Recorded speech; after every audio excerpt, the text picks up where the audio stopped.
দক্ষিণ আফ্রিকার বিপক্ষে সবশেষ চট্টগ্রাম টেস্টে বাংলাদেশে 106তম ক্রিকেটার হিসেবে অভিষেক হয়েছিল মাহিদুল ইসলাম অঙ্কনের। জাকের আলী অনেকের ইনজুরির কারণে সেই টেস্ট শুরুর আগের দিন বিকেলে তিনি স্কোয়াডে যুক্ত হন।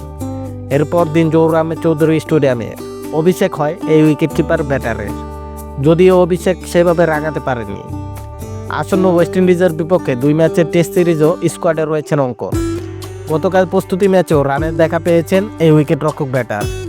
বাংলাদেশ দলের একটি ভিডিও সামাজিক যোগাযোগ মাধ্যমে পোস্ট করেছে বিসিবি, যেখানে আরেক উইকেট রক্ষক ব্যাটার জাকের আলী অনেককে অঙ্কনের সাক্ষাৎকার নিতে দেখা যায়।